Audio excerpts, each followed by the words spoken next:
Hey everyone! In today's video, I'll show you how to unlock chat in Roblox for kids and restricted accounts.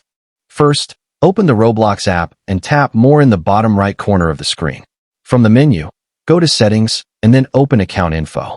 Scroll down until you see Check Your Age to get more features, then tap Continue with Camera. If Roblox asks you to verify your identity, follow the prompts and tap Continue.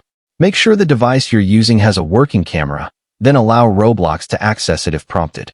Next, place your face inside the circle and slowly move it as instructed on the screen. Roblox will capture a few images to estimate your age. Once the process is complete, your account's available features may change depending on the estimated age. If your Roblox account is connected to a parental account, your parent will need to sign in and open Settings, Parental Controls. From there, go to Communications and enable chat for your account. You can also do this through the Roblox website. If you don't have a parental account linked and your account is eligible, go to Settings, Privacy and Content Restrictions, Communication.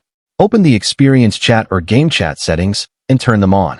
In some cases, Roblox may require a parent to be added before chat can be enabled. That's it. Your Roblox chat should now be available if your account meets Roblox's eligibility requirements. If this guide helped you, don't forget to leave a like and subscribe for more Roblox tutorials. Thanks for watching, and I'll see you in the next video.